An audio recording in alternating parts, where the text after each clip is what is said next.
Joining me tonight on our political roundtable is syndicated columnist Miguel Perez. We have Michael Goodwin of the New York Daily News and James Taranto, editor of OpinionJournal.com. And thanks for being with us, gentlemen.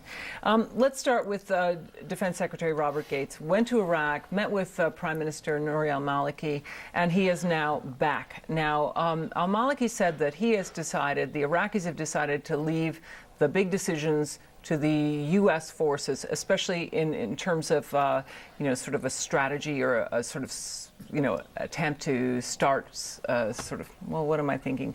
That he should leave the increased troop strength to the U.S. forces. Do you think that that's an intelligent and good way to go forward, given that the entire time we've been talking about this, we've been saying, let's turn it over to the Iraqis? Well, I think it's the only way to go forward until the Iraqis have the troops who are trained to handle the job. Mm-hmm. Yeah, I mean, it's probably a recognition of reality that he knows better than anyone that his own troops are not ready. And also, I just think politically it takes the burden off of him. It kind of stops the clock. There's no ticking clock now on when he has to achieve it, as long as the Americans are going to do it. You know, I think I was trying to get to that articulation. It does take the burden off the Iraqis, and we're trying so very desperately to hand it off to them. It seems like a bit of a verbal tug of war. But what about the pressure he's going to feel from his fellow Shiites who don't want to see any more Americans there? Yeah. That's another political consideration that he has to consider. Mm-hmm. Now, the president has said that he does not want the decision to increase the military dictated by the military. He wants an independent decision on this. Do you think that he can stay independent of all the pressures that are on him from the military? Well, I think he obviously has to take into account the tactical and strategic advice that the military gives him. But we do have civilian control of the military in this country, and if this is what the president has said, I think it's probably a good thing, given that the forcing of Rumsfeld's resignation was in a way a blow against civilian control of the military, because we heard about all these generals who were against Rumsfeld. Mm-hmm, mm-hmm. So if we're reasserting that, that's very good. Mm-hmm. I agree with James on that. I mean, I think for a long time now, Bush has kind of hid behind this notion that whatever the generals want, the generals will get. Mm-hmm. But as Lou Dobbs has made the point many times, the generals have not been delivering a victory. Yeah. So finally, I think we are having a reassertion of the president's prerogative. The president is responsible. He's the commander-in-chief. He has to be responsible for the decisions, so he should make them. Yeah. Well, heeding the commanders on the ground has been his watchword. But still, if you do not heed commanders on the ground, isn't there an inherent risk? It's kind of interesting to see the president, after saying for so long that he's going to follow whatever the generals tell him, go against the generals now. That's number one. Number two, the generals are saying, look, unless you have a strategic plan for increasing the troops, don't go in with any more troops. So why are we considering, when the president obviously still doesn't know what he's doing? Mm-hmm. You know, we've been talking about the Defense Department side of this whole thing.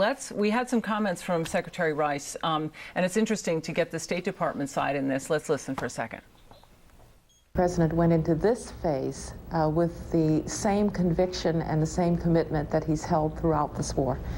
And that is that the decision to go into Iraq was because it was in the interest and the security interest of the United States to do so, and that failure in Iraq would have grave circumstances, grave consequences for American interests, for the interest of our friends and allies in the region, and indeed for global security. So that's not going to change. Now, this is State Department straight party line. This is what has been said all along. We had the defense-state split under the Rumsfeld regime. Do you think we'll still have this going forward? Well, I think there will always be splits between different agencies in the government, because they have different prerogatives, different interests. But, you know, this is also the one good thing the Iraq Study Group said, that simply pulling out would have catastrophic consequences. I think this is more or less a consensus now, even among many Democrats. Mm-hmm.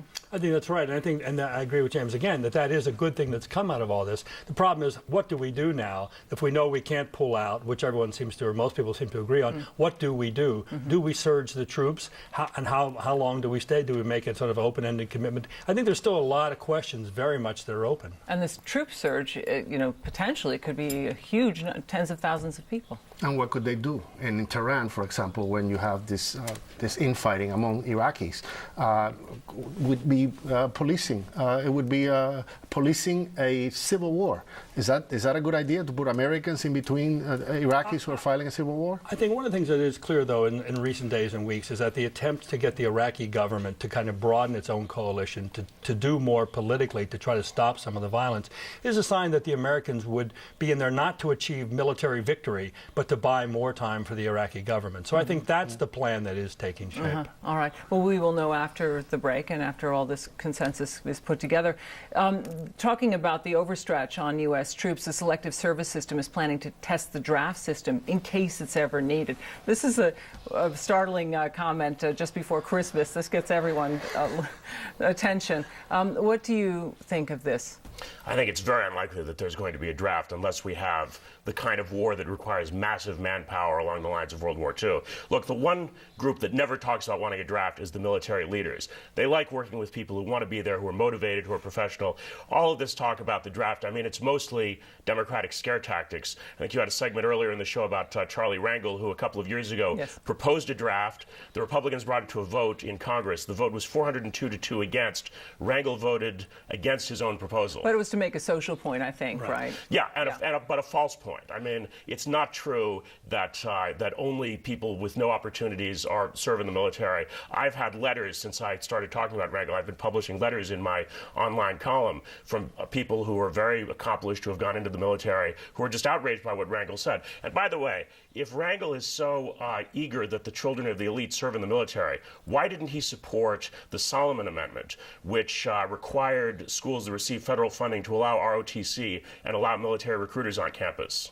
I think the larger issue with the draft is, do we have a big enough military? And as we grow it, can we grow it through an all-volunteer army fast enough? And I think that's a real doubt. That's one of the reasons I think a draft should be debated.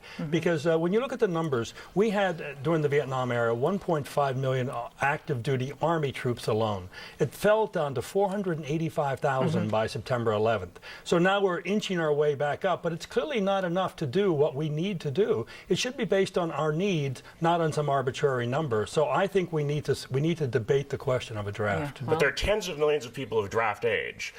You're only going to use a small fraction of them. That's right.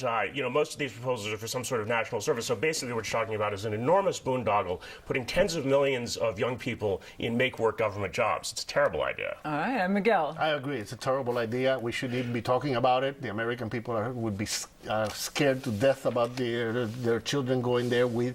It's great to have a volunteer army, and it's great to defend ourselves with people who really want to do it. We do not want to go back to the mentality of the Vietnam War. Well, James makes a great point that they're dedicated professionals, and that's very considerable, and their efforts are very, very welcome.